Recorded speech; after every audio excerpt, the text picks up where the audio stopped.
Video series में आज हमारा टॉपिक है फूड वेब इकोसिस्टम का जो पार्ट है। पहले हम लोग इकोसिस्टम के बेसिक्स के बारे में पढ़ चुके हैं, स्ट्रक्चर के बारे में पढ़ चुके हैं, फूड चेन के बारे में पढ़ चुके हैं, ट्रॉफिकल लेवल्स के बारे में पढ़ चुके हैं और उसी सीरीज में आज हमारा टॉपिक है फूड वेब के बारे में। मैं doctor Sher Mohammad, head department of botany, government Lohia college Churu से। फूड वेब का मतलब ये होता है, यह फूड चेन का जटिल रूप है।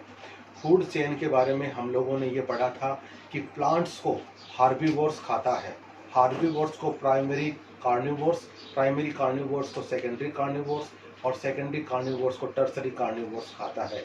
तो इस प्रकार से एक चेन बनती है। उस चेन को हमने नाम दिया था, फूड चेन का नाम दिया था।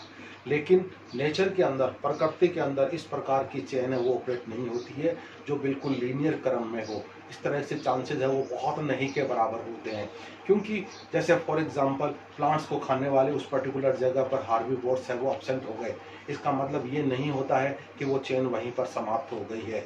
हर जगह हर चीज़ का, हर एक दूसरे का अल्टरनेट है उस पर्टिकुलर जगह पर उपस्थित होता है, तभी ये चेन है वो चलती है, अन्यथा चेन चल नहीं पाती है। तो जो फूड चेन है वो सिंपल फॉर्म में थी, उसी का जब जटिल रूप हमारे सामने बनकर आता है तो उसको हम फूड वेब का नाम देते हैं। जैसा कि मैंने यहाँ पर लिख रखा है कि प्रकृति में कोई भी फूड चेन है वो बिल्कुल सिंगल रूप से काम नहीं करती है, वह आपस में एक दूसरे के द्वारा इंटरकनेक्टेड होती है। और इंटरकनेक्टेड किस प्रकार से होती है वो हम यहाँ पर समझने का प्रयास है वो करते हैं। फॉर एग्जाम्पल जैसे कि वह प्लांट है, प्लांट को फ्लाई खाती है। फ्लाई का मतलब उड़ने वाली तितली खा रही है। उस तितली को या फ्लाई को मेंढक खा सकता है और मेंढक को है वो होप या उल्लू खा लेता है। तो ये एक चेन बनकर आपके सामने आई है। ये एकदम से सिंपल चेन है, सिंपल फूड चेन का एग्जाम्पल है।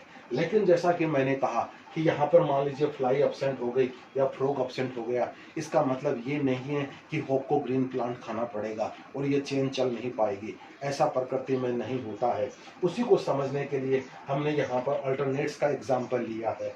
ग्रास को अगर फ्लाई नहीं खा रहा है तो ग्रास होपर खा सकता है, ग्रास होपर को मेंढक खा सकता है, ग्रास होपर को डायरेक्ट होप खा सकता है, ग्रास होपर को लिजार्ड खा सकती है और इस लिजार्ड को होप खा सकता है। देखिए कितने सारे ऑल्टरनेट है वो यहाँ पर ऑप्शंस बनकर हमारे सामने आ गए हैं।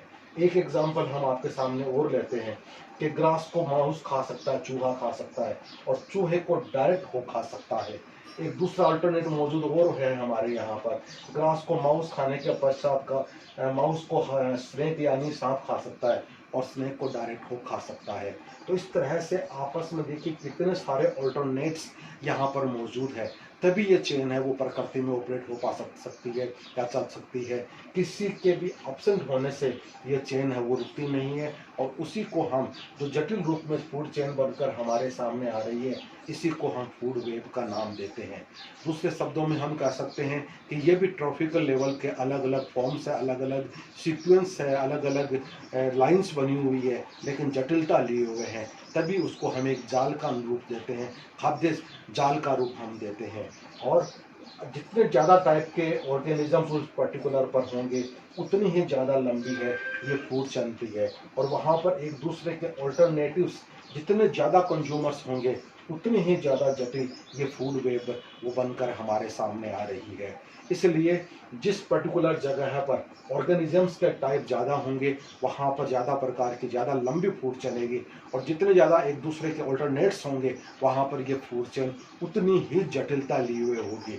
डियर फ्रेंड्स, बहुत सिंपल सी बात है कि प्रकृति में किसी के बिना भी, जिस प्रकार से हम लोग दुनिया में कहते हैं किसी के बिना भी कोई काम नहीं रुकता है, उसी प्रकार से हमारे इकोसिस्टम के अंदर भी, जिसको हम फूड चेन या इकोसिस्टम या ट्रॉफिकल लेवल का नाम दे रहे हैं, किसी भी आपसे किसी भी लेवल पर, भले वो हार्बोर्स का लेवल हो और भले ही वो कंज्यूमर या कार्निवोर्स का लेवल हो, किसी का नहीं होने से हमारी ये चेन है वो रुकती नहीं है और जो जटिलता लिए हुए होती है उसी को हम फूड वेब का नाम देते हैं। ग्रासलैंड के अंदर, फॉरेस्ट के अंदर, ओशियंस के अंदर, रिवर के अंदर, कोई भी इकोसिस्टम हो एग्रीकल्चर के अंदर, सब जगह इस प्रकार की सीक्वेंस है वो हमें देखने को मिलती है और ये जटिलता है वो हमारे सामने होती है और इसी को हम फूड वेब के नाम से जानते हैं। बहुत बहुत शुक्रिया, धन्यवाद, थैंक यू।